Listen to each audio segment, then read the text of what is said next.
अगर ये जिंदा रही तो बादशाह सलामत सिर्फ इसी से मोहब्बत करेंगी और हमें कभी मोहब्बत तो किया वक्त भी नहीं दे पाएंगी।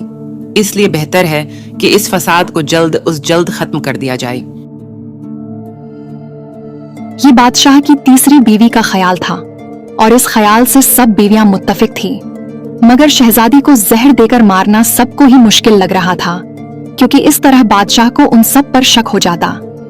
इन सब बीवियों में से चौथे नंबर वाली मुल्का को दिल ही दिल में मासूम शहजादी से मोहब्बत हो गई थी और वो हरगिज उसे मारना नहीं चाहती थी, और अगर वो उसे न मारने का कहती तो दूसरी सब उसकी भी दुश्मन हो जाती। इसलिए उसने एक तजवीज पेश की। हमारे सल्तनत से कुछ दूर एक वीरान जंगल आबाद है। इस जंगल पर जिन्नात और परियों का कब्जा है।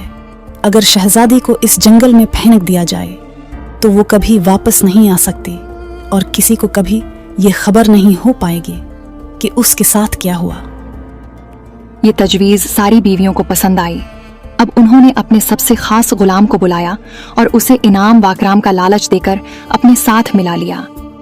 ये काम उन्हें बादशाह के लौटने से पहले ही करना था, इसलिए सुबह होते ही उसे शहजादी एक टोकरी में रखकर पहुंचा दी गई। गुलाम ने शाही अस्तबल में से सबसे खास घोड़ा चुना, जो अपनी रफ्तार और जहानत के लिए बादशाह का पसंदीदा तरीन था, और महल से निकल खड़ा हुआ। वो जंगल सल्तनत से बाहर कुछ दूर था। गुलाम को सल्तनत से निकलने में ही काफी वक्त लगा, क्योंकि ये सल्तनत बहुत बड़ी थी। शाम से कुछ देर पहले वो जंगल के करीब पहुंच चुका था, मगर उसे अंदर जाने से डर लग रहा था, क्योंकि यहाँ के जिन्नात बहुत खौफनाक थे। शहजादी भी बहुत रो रही थी और उसके रोने से गुलाम के दिल पर कारी ज़रब लग रही थी। लेकिन अगर वो हुक्म अदूली करता तो मारा जाता, इसलिए उसने जंगल के थोड़ा अंदर जाकर टोकरी फेंकी और वापसी के लिए घोड़ा दौड़ा लिया और पलट कर भी उस टोकरी की तरफ न देखा। दरअसल इस जंगल की एक खास बात थी, और वो ये कि दिन को यहाँ बहुतों और जिन्नात का पहरा रहता, लेकिन रात को यहाँ परियों की हुकूमत होती थी। गुलाम ने शाम के आखिरी हिस्से में शहजादी को यहाँ चढ़ाया था। उस वक्त बहुत से जिन्नात बड़े बड़े चमगादड़ों के रूप में जंगल पर मंडला रहे थे। जैसे ही उन्होंने किसी की मौजूदगी को जांचा और उसे मारने के लिए लपके, तब तक सूरज गुरूब हो गया और जिन्नात का जादू पूरी तरह शहजादी को मारने की बजाय उसे बहुत छोटा कर गया। तभी वहां परियों की आमद शुरू हो गई। उन्होंने मासूम शहजादी से मोहब्बत का इजहार किया। अपने बीच इस नन्ही जान को पाकर वो बहुत खुश थीं। जल्द ही वहां परियों की शहजादी भी आ गई।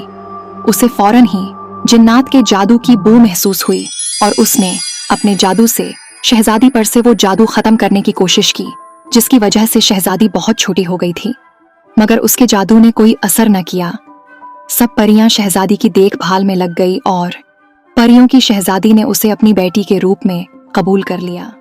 जब बादशाह वापस आया तो उसने फौरन शहजादी से मिलने की ख्वाहिश का इजहार किया, तो सभी बेगमात रोने लगे कि शहजादी न तो अपने कमरे में है, न ही पूरे महल में।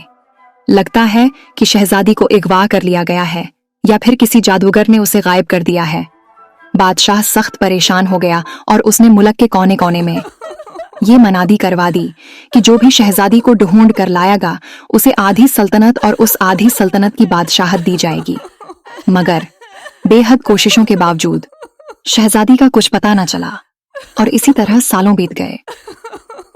बादशाह अब बूढ़ा हो गया था, मगर उसके दिल से अपनी छोटी बेवी और अपनी मासूम बेटी की मोहब्बत कम नहीं हुई थी। वो सुबह शाम उन दोनों को याद करके रोता रहता था, मगर उसने कभी किसी और पर यह जाहिर नहीं होने दिया था।